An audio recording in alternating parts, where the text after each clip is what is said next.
You know, growth can hurt. Actually, growth should hurt.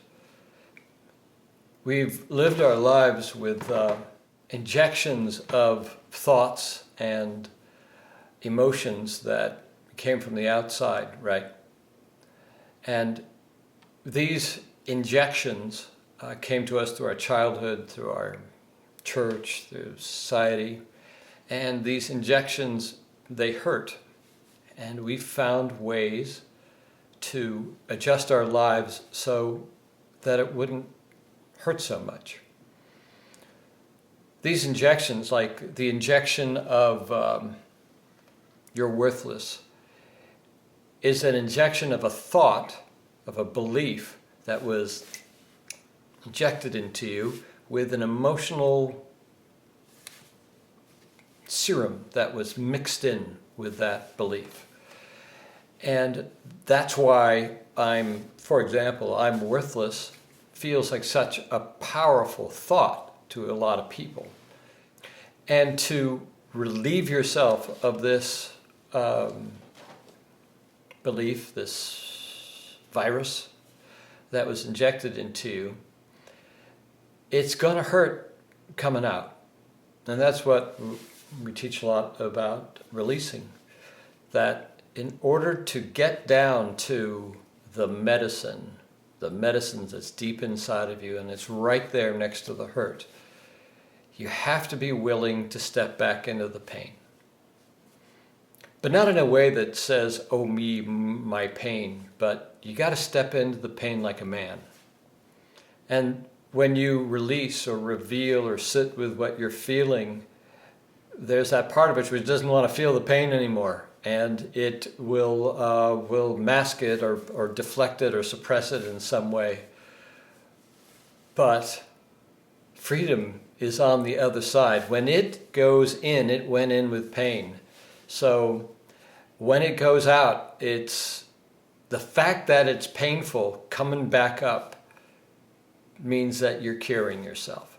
Because if it goes in with pain, it's got to come out with pain. And that's okay. I was just reading Michael Singer's book, The Tethered Soul. And he had this beautiful thing about that we live our lives like dogs with shock collars on. You know that instead of putting up a fence, he put up it was called an electric fence. And as the dog got near the fence, he would get a shock in the neck and run away. And that's how we live our lives.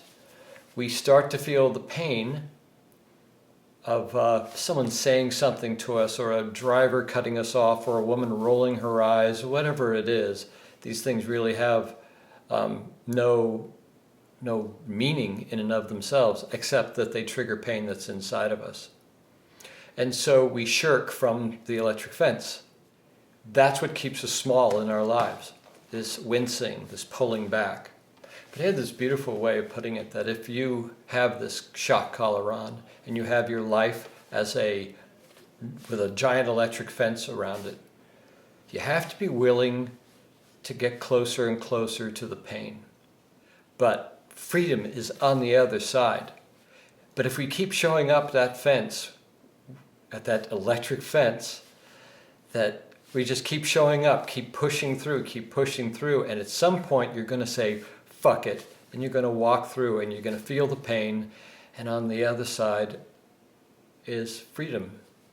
It's a big, beautiful field, continuing with the dog metaphor. So if you're in action and you are continuing to grow and you're worried about the pain that you're feeling, it feels like you're going backwards, that's growth.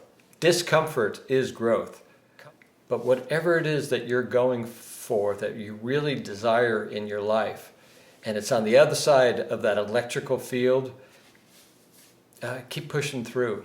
And it's going to hurt, and it's going to be a shock, and yet when the pain is over, your body will forget about it, and you'll be one step closer to freedom.